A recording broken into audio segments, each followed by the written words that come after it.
What's up, movie lovers? I'm Mike, and this is Gotta Love Them Movies.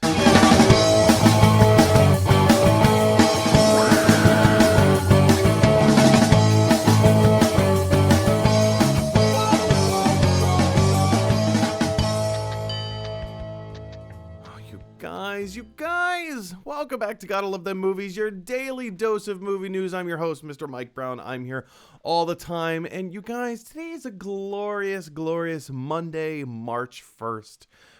Happy March, everybody. Happy March. February's over. It's the shortest month of the year. We got spring right around the corner. Spring is nigh at hand. You guys, Kim and I just had an incredible vacation. We'd been talking about going on a road trip down Route 66 for quite some time, and we finally did it, you guys. We finally did it. We finally bit the bullet. We ended up flying into Tulsa, Oklahoma, stayed the night, and then we drove all the way out through Santa Fe. Here I've got a few photos to pop up. First and foremost, I just showed this one. I believe this was in Texas. It's kind of spray painted or like painted in the road itself. Are all along the route are these markings, Route US 66. So I kind of had to time it perfectly so that when we came upon the next one, I had to pull off to the side of the road, and I took this photo, and it's just gorgeous. Here's Kim and I outside of Pops. It's a gas station, but they also what they're known for is having 700 different types of soda. 700 different types of soda, and you can get pretty much whatever kind of soda you want. Oh, it was awesome, you guys. In Tulsa, they have these all along Route 66, I think there's 4 of these giant statues. I can't remember the specific name of what they are, the type of statue of what they are, but all along Route 66, there's so many fun, interesting things here right outside of Amarillo, Texas, at Cadillac Ranch. All these Cadillacs were buried in the dirt, nose first, and it's just kind of become tradition that people get spray paint and just spray paint the cars. Like, they spray paint their names or designs or whatever. Of course, I had to plug Gotta Love Them Movies. Here, Kim and I were in Eric, Oklahoma. If you're familiar with the movie Cars, the guy who owns this particular, I don't even know what to call. It's not a store. He doesn't sell anything. It's just full of like 66 memorabilia. He was the inspiration for Mater. In fact, he what's his name? I can't think of his name. It's on the tip of my tongue. He's a character, you guys. He's a character. And of course, here we are at the Blue Whale of Catoosa in Catoosa, Oklahoma, who Kim and I affectionately refer to this whale as Fudgy. Fudgy the Blue Whale. Don't ask us why. It's an inside joke. And not that kind of inside joke. Not you guys. Not that. It was just, we're just being silly. And then, of course, like the Golden Driller of Tulsa, Oklahoma. This is just the tip of the iceberg, you guys. That's just the tip of the iceberg. There's so much more that we saw. We had such a fun time driving. We're on the road for 6 days straight. So fun. It was so fun. Anyway, if you want to know more about our adventures, please send me a message down in the live comment section below, and we'll address it at the end of the show. As always, you guys, this show is going to be broken up into 2 different sections. First of all, we're going to take some movie news. We're going to jump into some movie news. All through the movie news, hopefully you guys are commenting and dropping a comment here to start a conversation. And at the end of the show, we'll take your live comments and questions and just start the dialogue, start the discussion. But before we can get into that, if you haven't already done so, head over to youtube.com, type in Gotta Love Them Movies. You're going to see a little red rectangle in the top right-hand corner that says subscribe. Go ahead and click on that button. What clicking on that button does is helps us to widen our subscriber base. With the more subscribers we get, the more watch content the channel gets. And with the more watch content, I get to make this show my full-time job. And I had been saying for a long time, you guys, as soon as we hit 1,000 subscribers, the live portion of the show will move from Facebook to YouTube. Things are starting to turn. Things are starting to change. There's some new information on the horizon. If you want more details, I'll share more details. But you guys, on March 17th is the new magical day. This show will no longer be streamed on Facebook. It will be streamed on YouTube only starting March 17th on St. Patrick's Day. So just be on the lookout for that. If you guys are regular viewers, or even if you're a casual viewer, check us out over on YouTube. More reasons to follow, but yeah, there you go. And if you guys have a question or a comment or any kind of subject matter that you want me to talk about here on the show, it's easy. Send me an email at gottalovethemmovies@gmail.com, and we'll make your question or comment a main topic here on the show, as long as it's family friendly. You know, we're trying to keep things light and airy and fun and breezy. So yeah, send me an email at gottalovethemmovies@gmail.com. And yeah, let's just start the discussion, you guys. We'll start the discussion. All right, so with all that down and out of the way, now we're going to jump in and take a little bit of movie news. What? What? What? What? All right, you guys, let's jump in. Today's episode is primarily, I'm going to dedicate it to one of our longtime viewers, Matthew Wiles. Mr. Matthew Wiles. I've known Matthew for quite some time. Our friendship goes all the way back to 2002, 2003, something like that. We used to know each other when we were living in Ireland around the same time. So Matthew, coming all the way from Leeds in the UK, thank you so much for all the messages that you send me, for everything. And over the past week, like I said, Kim and I have been we've been driving Route 66, so I haven't been doing a proper show. But all week long, Matthew has been messaging me and saying, oh, did you hear about this news article? Oh, check this thing out. So today's episode is primarily dedicated to you, Matthew. Thank you so much for being a longtime viewer and for being so engaging the way that you are.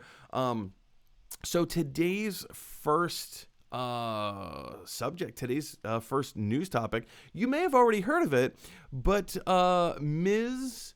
Amber Heard is rumored to have been replaced in Aquaman 2 by Emilia Clarke. So these rumors are, or had been spreading quite rampantly. You may have already heard that these are not necessarily true. I need to be clear about this. It's still possible. And when I say it's still possible, it's not that it was a thing before, but let's just say it's an option that is possible, right? So there's like a news outlet, kind of like pretty much the same thing of what we do in Australia, and they have been kind of talking about how Amber Heard was in breach of contract for her contract for Aquaman 2. I'm not going to go into the specific details. It's a little uncomfortable to talk about. I don't particularly think that these rumors are true. If they, so there's that one part of it, but the part of the story that is seemingly validating for everyone else is this. It popped up in this article from Forbes. Now, in this article from Forbes, it's talking about how Emilia Clarke, from Game of Thrones, how when she was rising in her Game of Thrones popularity, she started earning larger paychecks. And so she started buying larger and more expensive homes in Los Angeles, or I guess California. And buried in this article, and when I say buried, I mean buried in this article. Let me scroll down here and see if I can find it. There's a part of this article that says her Game of Thrones role catapulted her to A-list status, leading to other physically demanding roles, blah, blah, blah, blah, blah, blah, like in Terminator Genesis, Star Wars, Solo, a Star Wars story. She also signed on to replace Amber Heard as Mera in Aquaman 2. Now, there's a few things that we need to unpack about this. First of all, this article was written December 31st. This article was written on New Year's Eve, first of all. So this is not new news, you guys. This is not new news. If this was true, every news outlet would be running with this story. Everybody would just be going crazy about it. So there's strike number one. Strike number two is that, or maybe a pro to it is that, but it's in Forbes. Forbes is reporting this. Yes, true. I'm a little dubious of the fact that this particular guy got his facts correct. I don't think that he is speaking with any amount of authority as to the projects that Emilia Clarke is currently working on. And I say that because if you look at the guy who wrote this article, his name is Keith Flammer. Keith Flammer is a writer of pop culture virtuoso and luxury lunatic. That's kind of like his byline there, right? If you look at the other articles that this guy writes for Forbes, he almost not exclusively, but primarily writes about more high life type things, expensive homes and fancy cars, flashy cars, that kind of stuff. He's not really a writer of the entertainment industry and things that are happening within the entertainment industry and like on the cutting edge of the buzz. So he may have heard this somewhere. He may have made it up thinking that it was true.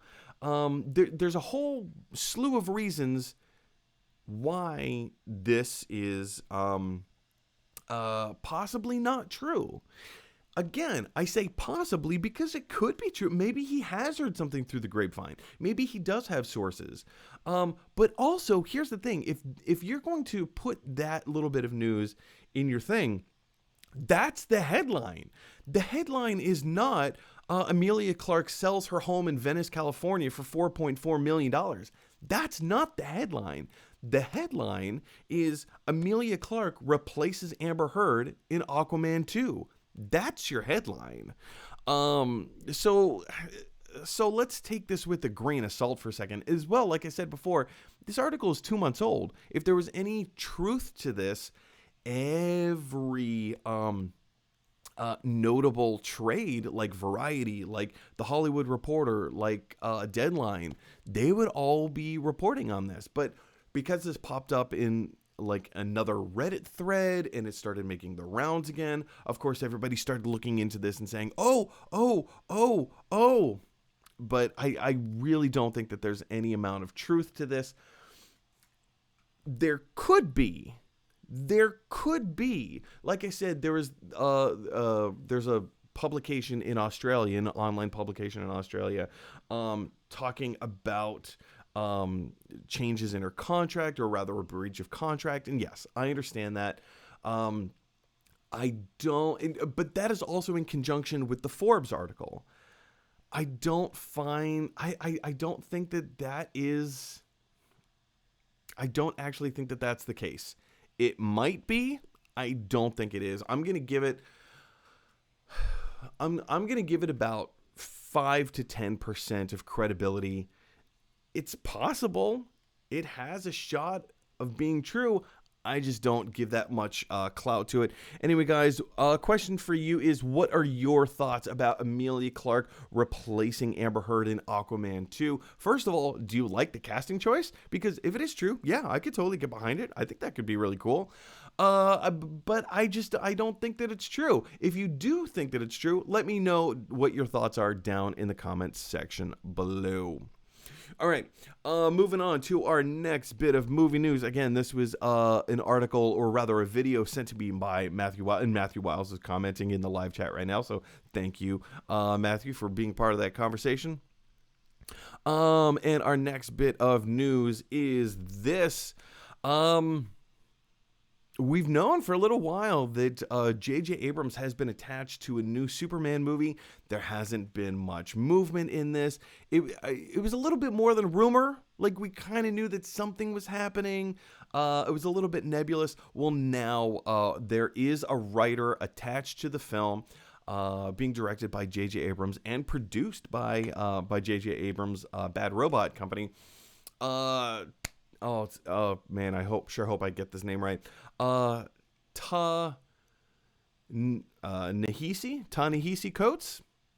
That's the pronunciation I'm going with. Ta-Nehisi Coates has been attached to write the new movie, the new Superman movie. Let's jump into the article real quick for a second.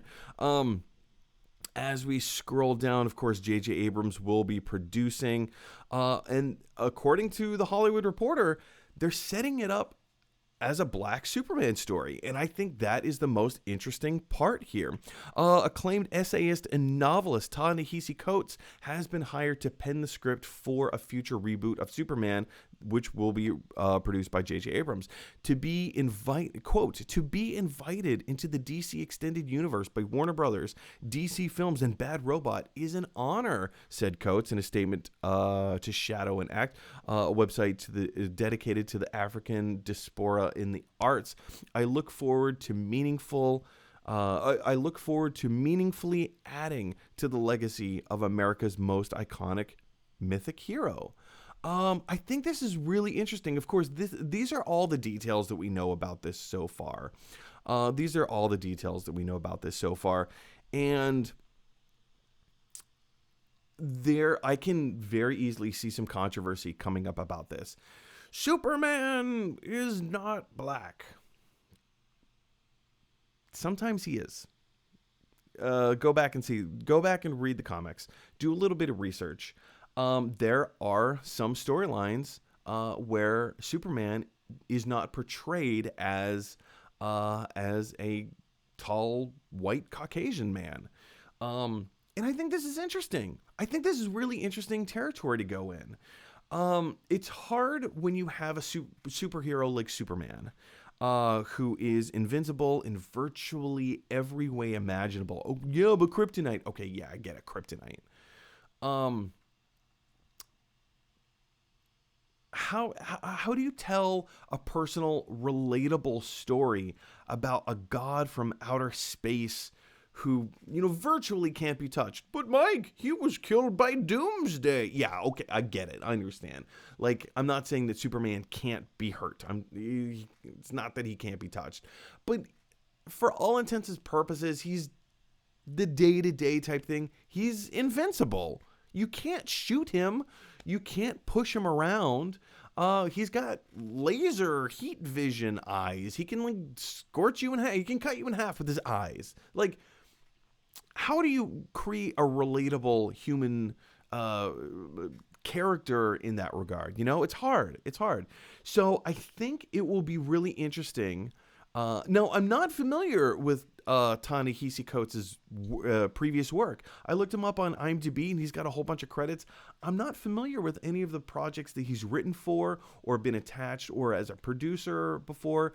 I'm just not familiar with his work. So I can't say, for better or for worse, that based on his previous work, that this is going to be awesome. I don't know that.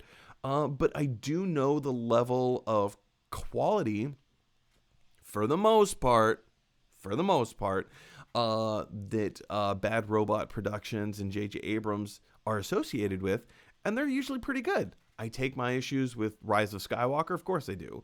But when J.J. Abrams stepped in to do Force Awakens, it was high profile. It was big stakes. And in my opinion, he delivered. I loved Force Awakens. I unabashedly loved it. Is it a perfect movie? No, not by any stretch of the imagination. And I understand J.J. Abrams wrote that script. He wrote the story for it, at least. So that had his fingerprints on it. This Superman movie is going to have Ta-Nehisi Coates' fingerprints on it. Okay, cool, great.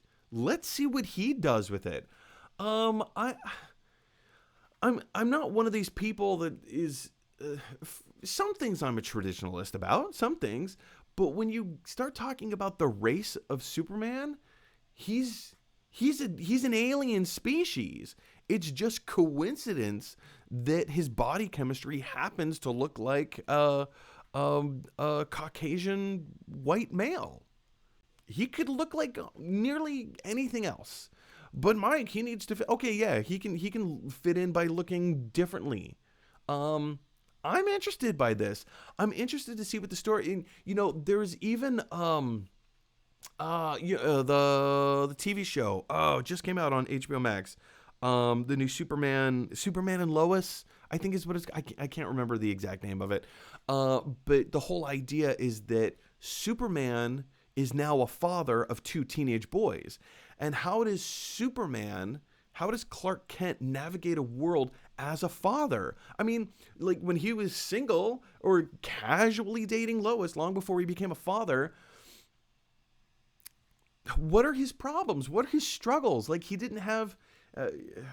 okay, yeah, he had Lois in his life that he was, constantly trying to protect, but she got herself into a lot of trouble herself, right?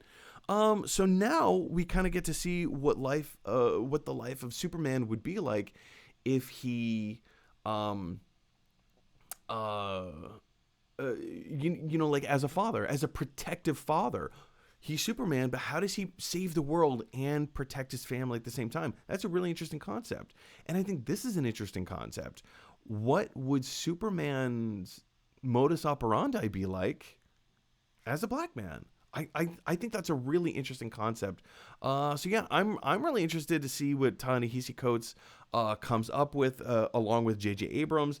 I think this could be a really interesting, fun fit, and especially with all the other stuff that DC is doing right now, they need to test the waters. They need to try something new. They need to go out and be a little experimental. Where Marvel has their formula and it works for them and they like it, and even though that they have their formula and it works for them, they're still trying new things. They're still kind of keeping it within the same framework, I guess you could say, but they're still doing new interesting things, like with the whole multiverse kind of thing. So we know the Flashpoint Paradox movie is going to kind of push the reset button on this a little bit. We know that DC's already reached out and branched out and started trying new things. Like they have some R-rated movies in their slate. Birds of Prey and the Fantabulous Emancipation of One Harley Quinn, the Joker movie, upcoming The Suicide Squad movie. They're all rated R. Not because they're trying to be edgy, but because that's the story that they want to tell. And they're not shying away from telling those types of stories visually the way that they want to. I think that's really interesting. So to take a chance, maybe it won't work. Maybe a Black Superman movie won't work and it won't be received well by the audiences. But guess what? We won't know unless we try. This could be the coolest thing ever. This could totally reach... Do you remember how when Samuel L. Jackson popped up at the end of the first Iron Man movie as Nick Fury, nobody cared that Nick Fury was now black. Nobody cared. Because that was the coolest thing ever. We're all just like, hang on, what? That's what? And now Nick Fury's black. Great. Awesome. Let's open the door for diversity. Let's try something new, try something different, go down a road that has been unexplored. I loved the casting of Michael B. Jordan in Fant Four Stick, the garbage movie. I still contend the first 30 minutes are great of that movie, but when they cast Michael B. Jordan as or when it was announced rather that Michael B. Jordan was going to be playing the Human Torch, everyone was like, hang on, what? No. And it turned out it was received just fine. After the movie came out, even before the movie came out, it was received just fine, and people were open to it, and it worked for the story. It totally worked for the story. So like I said, I'm really interested to see what they're going to do with this. What are your thoughts? Jump on down to the comment section below and let me know. All right, guys. Our next bit of movie news, again, sent in by Matthew Wiles, questioning, like, what is this? What's going on with this? There's been... We know that Fantastic Four is a movie that's coming. We know it's coming down the pipeline. We know it's being directed by director John Watts, who's currently in production of Spider-Man No Way Home, right? So there have been some rumors that the Fantastic Four movie is going to start filming in Australia, and that's a separate story. I think it's really interesting that Marvel is primarily set up camp in Atlanta, but they're also starting to do a lot more production in Australia right now. I think that's a really interesting thing. So it's kind of being rumored or reported that Fantastic Four movie is going to start setting up production in Australia, and that's where they're going to do their stuff. Well, very, very, very recently, Jennifer Lawrence was reported flying out to Australia to film something. Was she actually filming something? I don't know. Maybe she's there on vacation. I don't know. Maybe you guys know more about the situation than I do. Pardon me. If you do, let me know down in the comment section below. But here's the thing, you guys. This is not real. Jennifer Lawrence as Sue Storm. Again, just like the Emilia Clarke and Amber Heard story. Could this be true? Yeah, it could be true. I don't think it is for multiple reasons. First of all, we know Jennifer Lawrence, having been locked into multiple X-Men movies when she was playing Mystique, she didn't like it.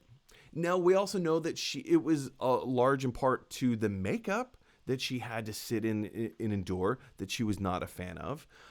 It's not necessarily the fact that she had 4 movies on her contract and she just got so tired of playing this one role.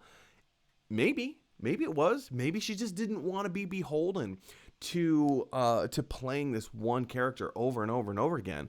So locking her in as Sue Storm might be a big ask of her. It might be a big ask. Next.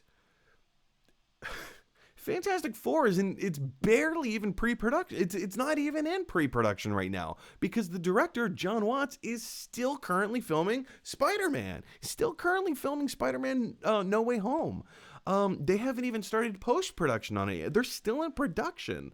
So, I mean, the casting process, now, yes, an argument can be made, but Mike, long before Spider-Man Homecoming, they'd already cast Tom Holland because he was going to pop up in Civil War.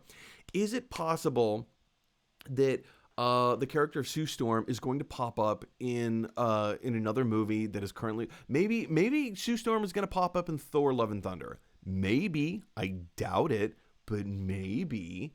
I don't think so. It's possible one of the Fantastic Four is going to pop up in Doctor Strange in the Multiverse of Madness. Could be. I mean, literally anything could happen in these movies. They could be planting all of these seeds, and you know, like they have started, like in Civil War. You know, we got Chadwick Boseman as Black Panther in Civil War long before we got the Black Panther movie. So that most definitely could be a thing. They could be seeding these characters long before their solo or individual movie comes out. Yeah, totally. And that might actually be a really smart move, a really smart take. I don't think that's happening now, and if it were, I think Marvel would do maybe a little better because that's a surprise. That's a big surprise. It's not a huge surprise to know that that the Guardians of the Galaxy are going to pop up in Thor: Love and Thunder. It's not a surprise because the last we saw of both of them, of both Thor and the Guardians, they were in the same spaceship together, flying off into the cosmos from Avengers Endgame. So to know that Guardians of the Galaxy is on set of Thor: Love and Thunder, that's not a huge surprise. What would be a huge surprise is to see Sue Storm pop up in Thor: Love and Thunder. That would be a huge surprise. I just think that Marvel and Disney would do, if that was the big reveal, if that was a big surprise, I think they would do a better job. Just like spoiler alert about WandaVision. If you haven't watched WandaVision, spoilers. But like when oh shoot, what's his name? Pietro Maximoff. Evan Peters. When Evan Peters showed up on Wanda's doorstep, like that was a huge surprise.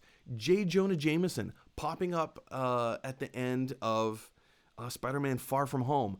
That was a huge surprise. Nobody saw that coming. But if this stuff had been leaked, I don't know. Marvel does really great jobs at keeping things secret. So again, this rumor I don't think is true. Now, Matthew Wiles in his private message to me went on to ask me whom I would cast in the roles of Mr. Fantastic, or basically all of the Fantastic Four. It's a no-brainer. I mean, it's so much in the social zeitgeist right now that everybody, myself included, I think we just kind of want to see Emily Blunt and John Krasinski in the role of Mr. Fantastic and Sue Storm. Reed Richards and Sue Storm. I think that's who we want. I'm gonna have to give a little bit more thought and consideration. Maybe I'll do an entire segment, maybe tomorrow or something about it. I definitely need to think more about it. Who would I put as Victor Von Doom? Who would I put as Ben Grimm or Johnny Storm? There's so many rich, wonderful characters here. I'm gonna have to give a little bit more thought and credence to that. But anyway, guys, what are your thoughts about Jennifer Lawrence possibly rumored to play Sue Storm in the Fantastic Four, maybe seeding in an upcoming movie? I mean, it could happen. It even could be true. I'm not completely opposed to Jennifer Lawrence playing Sue Storm, but I think so many of us have got our brains wrapped around this idea of Emily Blunt and John Krasinski so much that anything else just seems not as great. I don't know. But what are your thoughts? I'm really interested to know. Jump on down to the comment section below and let me know what those are. All right, guys, we have one last bit of not news to cover, but it's we're going to be doing a spoiler discussion of episode 8 of WandaVision. Of course, episode 8 of WandaVision, titled Previously On, aired on Friday, this last Friday. I keep saying this every single Monday because we keep doing reviews every single Monday of WandaVision. These episodes just keep getting better and better and better and better. And just like the Mission Impossible franchise, I keep waiting to be let down because, at some point, they're not going to be as good. But so far, they have yet to disappoint. So this upcoming Friday is our last episode of WandaVision. I'm getting a little teary-eyed for it because I just want more. I want more. But in this particular episode 8, it starts off. So last week's episode, and when I say last week, I mean episode 7. At the very end, of course, all of our conjecture had been confirmed that Agnes was indeed Agatha Harkness. Agatha Harkness, like that whole thing, right? With the brooch and like even down to the Halloween witch costume. And, just being in on the know, like we figured, right? So, of course, that got confirmed in episode 7. Episode 8 kicks off with a little bit of Agatha's past. And the Yo Magic commercial, remember from episode 7, was that animated, kind of like cartoonish commercial where the shark pops up. He's like, "Hey man, you need Yo Magic," and of course, like the person who's like supposed to eat the yogurt, they just withered away. Well, of course, now we know that's that was a direct Agatha Harkness reference, where she is visually sucking the energy away from the other witches. I think there was this idea that when all the other witches think, okay, we need to destroy Agatha, we need to kill, including Agatha's mother. Agatha seems that she, instead of reversing the power and pushing out the power to kill the other witches, I think she was absorbing their energy. She was sucking the life out of them. which of course was, referenced in the Yo Magic yogurt, fake yogurt animated commercial, right? What else? Then, there's more of a conversation where Agatha, Agatha has this conversation with Wanda towards the beginning, and she's like, you're a witch. You're using magical witchy powers, right? How are you doing this? And of course, Wanda had no idea what she was talking about. She just kind of did stuff.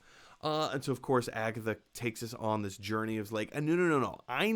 I, Agatha, need to understand, which is also very clever because we, the audience, also need to understand, right? So we go on this whole journey. Why sitcoms? Well, we get an answer to that. Wanda's family is all about the sitcoms. Like they enjoy American television sitcoms. And so they've just kind of been playing the greatest hits. And so that's where, of course, all of Wanda's stuff comes. In Avengers Age of Ultron, we hear of this story.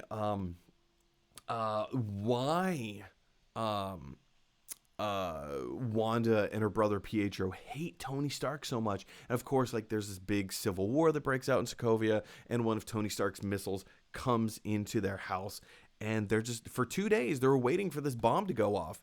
Now, in this flashback, or rather kind of like trip down memory lane through Wanda's memory, come to find out she had latent powers. It's still a little ambiguous if they're mutant powers or if they are, just more witchy type powers. The episode kind of plays it as though she's a witch because, of course, the episode ends with Agatha having this realization that Wanda is like not like the chosen one, but like the Scarlet Witch is a mantle that if you are like an omega level powerful, I'm going to use the word mutant, but like if you have that level of power, then you become the Scarlet Witch. And it seems like this is a mantle that is being not necessarily given to her, but a mantle that she had without even knowing, right? So she's the Scarlet Witch, through Agnes's stroll in Wanda's memory lane. We come to find out so many other types of revelations about how when Wanda had approached or been approached, or something to do with Hydra, was it the stone that gave Wanda her powers? It doesn't look like it. It looks like the stone, the Infinity Stone, the Mind Stone, came to Wanda and enhanced whatever powers that she already had. Okay, cool. Later in another flashback, we come to learn that this whole time we thought that Wanda had kidnapped the corpse of Vision. Come to find out that's not true.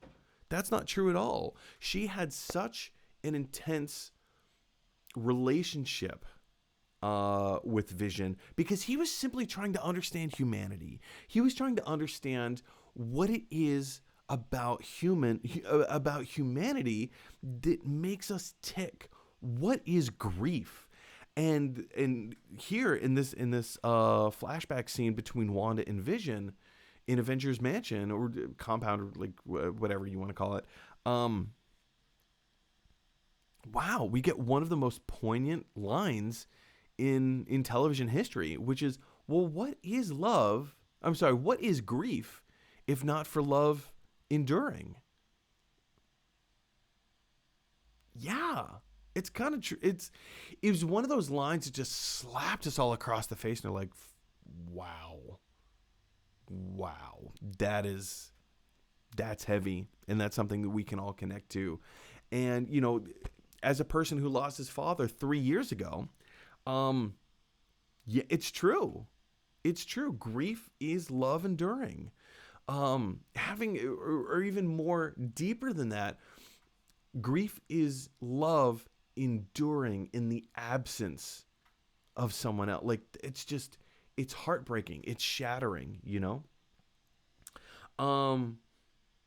Yeah. And so after that moment where like Wanda has this emotional connection with Vision, quite possibly for the first time. That very possibly could have been the genesis of how their relationship came to, why Vision was so important to Wanda. You know, and then we come to find out that, you know, Wanda having driven to Westview, New Jersey, they had already purchased a plot of land where they were going to build a home and call it was going to be their happily ever after. And then Thanos happened, and Wanda had her parents taken away from her. Wanda had her twin brother taken away from her. Wanda had the only other person in her life that made her feel safe and comfortable and validated who she was and what her feelings are, and told her, yes, you've been knocked down, but just like Chumbawamba, you can get back up, right? You can get back up. You can keep fighting, and I will fight for you because I'm on your side. I'm on your team, and we can do this together. You're not alone. We can do this together. And that's what Wanda had. Not only that's what she had, that's what she lost for a third time. So to see Wanda standing in kind of the ruins or the grounds of where they were going to build their house, their home, make a life together in Westview, New Jersey, it broke her. Because this was going to be this was supposed to be their happily ever after. This was supposed to be a mending of, you know what, this is a new start for both of us. This is going to be a place where we can pick up and go on from here. And it wasn't. As I'm talking about it, I'm just like I'm getting a little emotional about it, because I'm only feeling a fraction of what Wanda must have felt in that moment. And she just couldn't take it anymore. And with a burst of emphatical energy and just grief and sadness and heartache and anger, she manifested Vision. Not only did she manifest Vision back into existence, but she manifested this whole dreamscape reality where she could live out her fantasies in an American sitcom from decade to decade. And every day was a new decade. Every day was a new chapter. And every day was, from her perspective, positive and safe.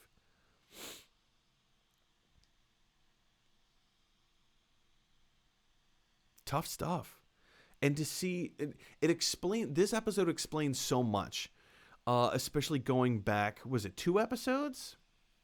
I think it was going back 2 episodes when Vision, episode 6, when Vision walks out and forces his way out of Westview to where the other sword agents see him and they're like, hang on, what is, and you can see bits and pieces of Vision flaking off and being absorbed back by the Hex.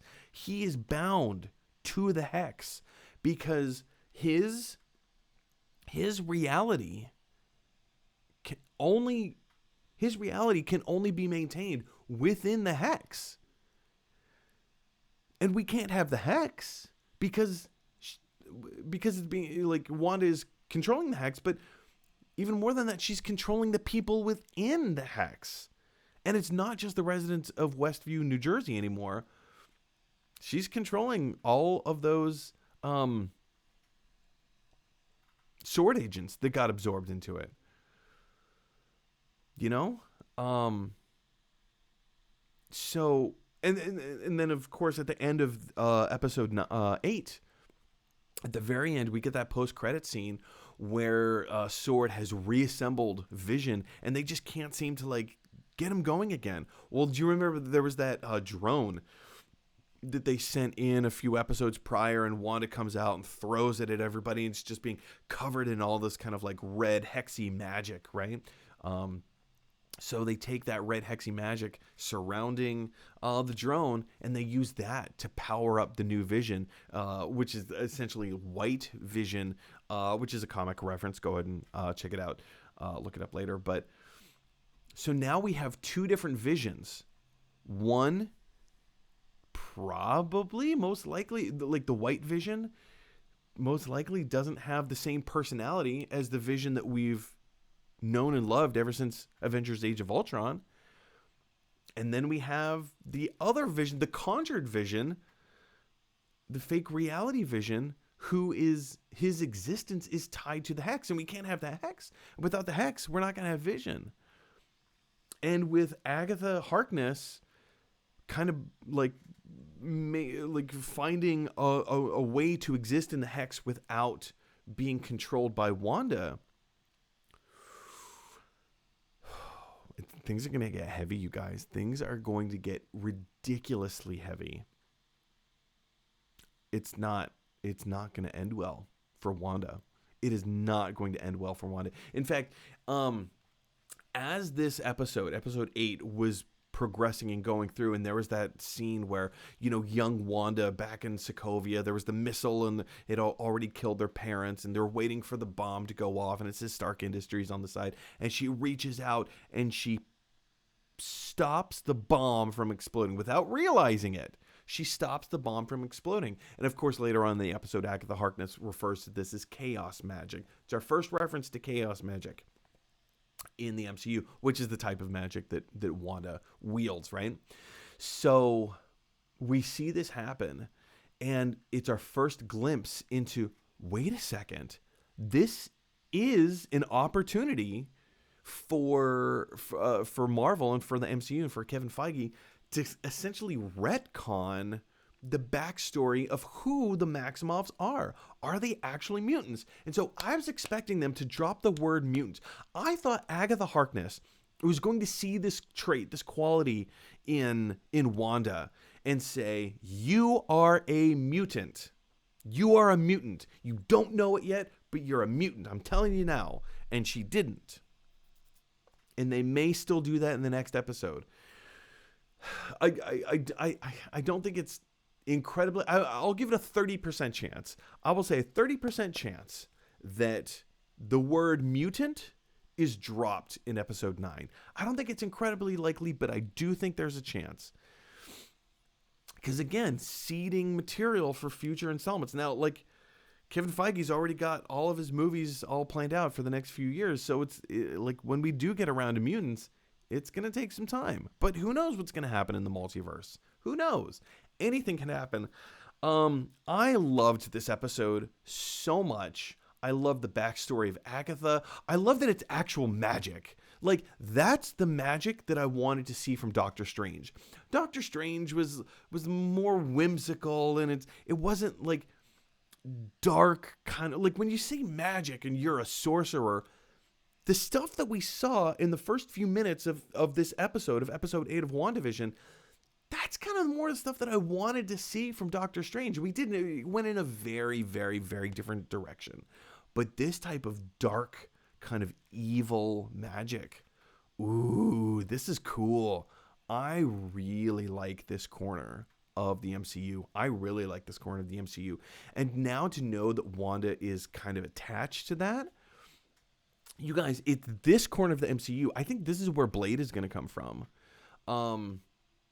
Again, it's vampires, witches, and vampires, and like kind of dark evil kind of stuff. Even Ghost Rider.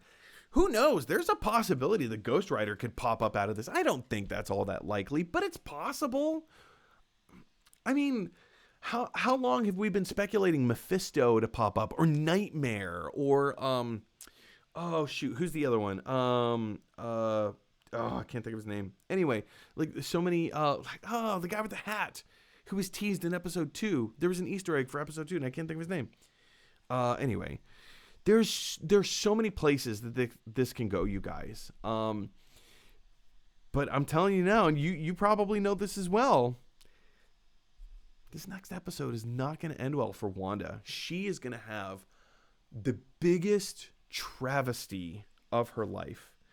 Now, here's the thing. Okay, think about this. She manifested her children into existence inside the Hex. And if Vision, the same Vision that she manifested inside the Hex, if he is bound to the Hex, well, guess what? So are her kids. So are her children. So guess what? House of M, you guys. The Hex goes away. She's already lost her parents. She's already lost her twin brother. She's already lost the love of her life, Vision. And now she's going to lose her children. I guarantee it. I guarantee that's what's going to happen. That is going to be the emotional push over. That's going to be the push over the emotional edge, you guys.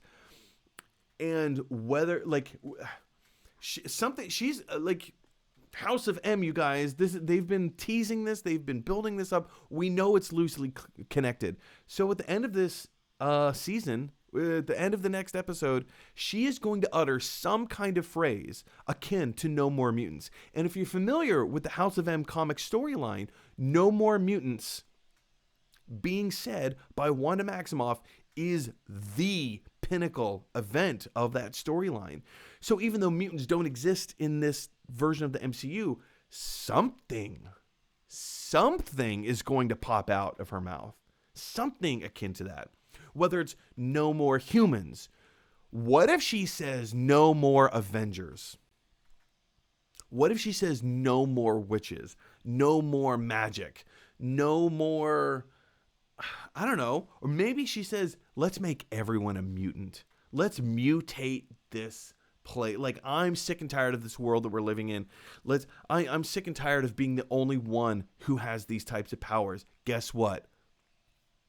Let's bring mutants into existence. Or like, it doesn't have to be mutants. I'm just saying, like, it's a connection. But like, she is going to say something, and it is going to shake the foundation of everything, you guys. Woof! I feel like I've droned on about this for a long time now. But like, you guys, WandaVision episode 8 was awesome. I loved it. I don't have anything bad to say. And a lot of people are talking about the main sword agent guy, Hawthorne, I think is his name. People are talking about Agent Hawthorne and how he's the villain. He's not the villain of this show, you guys. Think about it logically. He's a jerk. Yeah, he mishandles situations. But think about this. Vision's body, the components that make up Vision's body, they already give us a price value. He's worth $3 billion in vibranium. Like, of course the government is not going to just let, this thing be buried in the dirt. Like, it has intrinsic value. His corpse, his body has intrinsic value to it. He's a company guy. He works for the U.S. government. He works for SHIELD. I'm sorry. He works for SWORD. Excuse me. He works for SWORD. Like, he's making the decisions based as a military expert. He's only making military type judgments. Now, of course, like, we have an emotional connection with Wanda. We have an emotional connection with Darcy. We have an emotional connection with Jimmy Woo. So we have an emotional connection with Spectre, Photon, Monica Rambeau. We have these emotional connections with these characters. So anytime Hawthorne mistreats these characters, we look at that and say, "Man, you're the villain." He's not the villain, you guys. He's a military guy. He's making military decisions based on the information that he has, and he can't afford to take risks.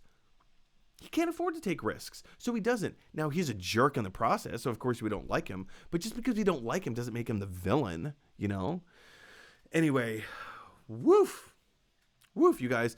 I mean, I could probably drone. I want to have more conversations. I want to hear from you guys. What are your thoughts and theories? What is going to happen in the next episode, episode 9, the last episode of WandaVision? What did you think of episode 8? What did you think of all the episodes that came before?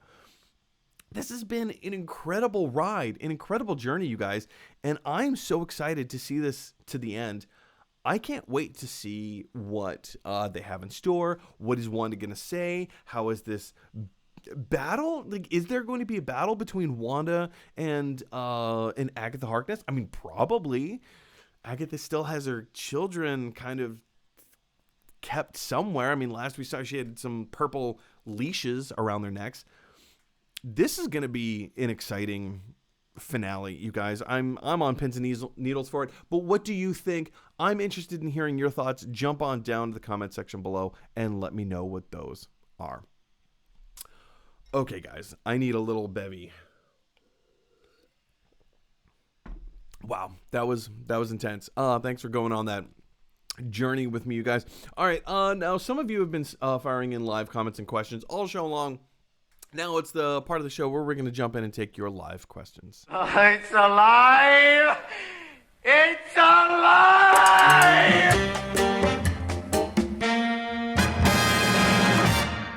All right, you guys. Like I said, some of you have been firing in live comments and questions all show long. And when I say some of you, I mean one of you, Mr. Matthew Wiles. Oh, and Robbie Spratt. Robbie Spratt as well. Robbie, we'll kick it off with you and say, Robbie Spratt says, welcome back, Mike. Well, thank you. Our trip down Route 66 was... It was... I don't know if it was a blessing in disguise, but it was like, it's one of those things that you need that you don't know that you need. To get out of the house, to have a very different change of scenery, not just from, I mean, like away from New York City, to be in a car. I haven't owned a car since 2005, so to be driving down the road, and just stopping and seeing like all these things and, you know, taking pictures and photographs and, eating at new places and meeting new people and talking to people. It was absolutely incredible. Actually, I made here, let me bring this up real quick. I made a video that I put up on the channel. So it's live now. You guys can go check it out at your earliest convenience. But yeah, I stopped and asked people all along Route 66, what's your favorite movie? What's your favorite movie? I mean, this is a question that I ask everybody. What's your favorite movie? So I kind of figured, like, as we're driving along Route 66, let's ask people what their favorite movie is. So yeah, so this video's live now. You can go and check it out at your leisure. I had a lot of fun making it, a lot of fun editing. I think it turned out really well. Yeah, I'm pleased with it. I'm pleased with it. So thanks for asking, Robbie. Matthew Wiles says, it's not just Forbes announcing the Amber Heard change. Yeah, I know, but it all comes from the Forbes article. The Forbes article was the one that sparked the whole thing. From 2 months ago, that article was written 2 months ago. And all of the rounds that it has been recently making, on like Reddit and everything, it all comes back to this one article. Well, I said this one article. It comes back to this one article, and there's like an online website. How do you have a website if it's not online, right? There's an online publication. I can't remember the name of it. Where they were talking about how Amber Heard was. I'll just go ahead and say it. I think it's kind of a smarmy thing to talk about, but this is what they are saying. They're saying that it is built into Amber Heard's contract that she has to look a certain way, and this article from Australia is saying that she put on some weight and was in breach of contract because she doesn't look the way that they want the character to look, right? It's a smarmy thing to talk about, and so that's why I didn't want to bring it up earlier, and I don't know why I'm bringing it up now, but whatever. That's what they are reporting on. So they're saying that because of her breach of contract, that they're now looking to hire Emilia Clarke, which, if that's the excuse, I call BS. If that is the reason, that's an easy fix, you guys. That's an easy fix. For so many reasons. Like, no. We don't live in we live in a day and age where, first of all, that should not be a problem. That should not be a problem, period. And if it is a problem behind closed doors, if it is a problem behind closed doors, there's ways to circumvent it. It's not a problem. And so if that's what they're citing as their excuse, no, I call BS. I don't think that's true. Matthew Wiles goes on to say, Black Superman is Earth 2 stuff, so I love the idea of it and what that could mean for an extended universe or multiverse. Plus, you know who... I hate you so much. Plus, you know who my money is on playing that character, your least favorite actor. John Boyega is not my least favorite actor. Oh, I love that we... Oh, hey, you know what? I'll say this. I will go so far as to say this. If they cast John Boyega would not be my first pick to play Superman in Earth 2. Not my first pick. But if they cast him, okay, I'd be interested in that. I could see that. See, they're in, like, Superman can be a thespian level character. He's not normally a thespian level type character. I feel like Black Panther has been turned into a thespian level character based on the performance by Chadwick Boseman and the production value with Ryan Coogler. Not to say that you can't do that with Superman. You definitely can do that with Superman. And you probably could do that with John Boyega. You need the right person to fit the role. And I don't know, John Boyega could fit it well. I don't know. I love my boy Aldous Hodge. Matthew Wiles says, I would be happy for Jennifer Lawrence to be Sue Storm. I would be disappointed if it wasn't Emily Blunt, though. That's exactly how I feel. Jennifer Lawrence isn't a bad pick. I mean, she's a great actor. She's won 2 Academy Awards or just 1? Maybe she just won 1, but she was nominated for a whole bunch, right? She was nominated for a whole bunch. I think 4. I think she was nominated for 4 Academy Awards for Best Acting. Was it 2 supporting and 2 leads?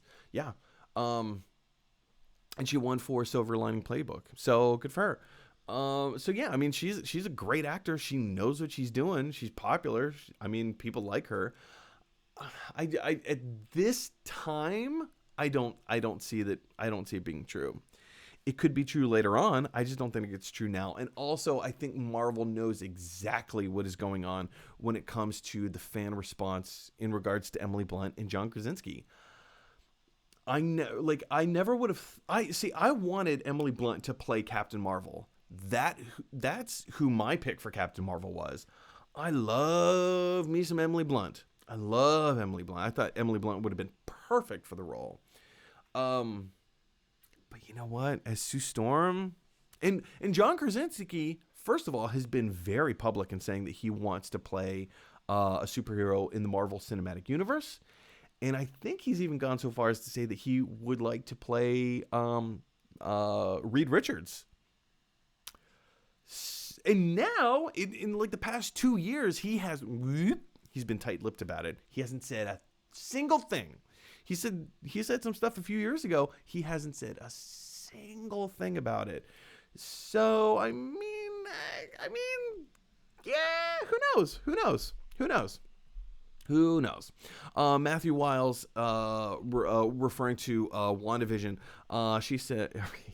he says her children can survive without the Hex. They survive as long as she keeps thinking about them. They stay alive. I disagree. And I'll tell you why, because we've already seen evidence of that with Vision. She's thinking about Vision.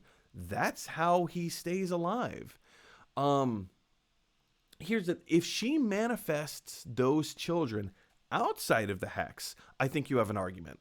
I think you have a very, very strong argument. And I think that's eventually what is going to happen. I think the Hex is going to be destroyed, either by Sword, by Vision, by Darcy, or by Wanda herself. And that will kill manifestation vision, and I think that will also kill her children.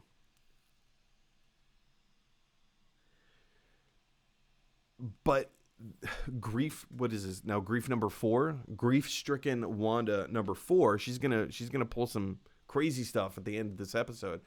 But in a future storyline, whether it's at the end of episode 9 or whether it's at the sometime within Doctor Strange in the Multiverse of Madness or another story, who knows? I don't know. I think she is going to manifest those children back into existence outside of the Hex. I think the Hex is her kind of playground, kind of her sandbox, if you will, to experiment and to try things. Not that she's doing it overtly, I think on like a subconscious level. She just wants this stuff so bad and so much. By manifesting this stuff into existence inside of the Hex, I think that is her kind of like creation factory of like, oh, this can happen. I actually can do this.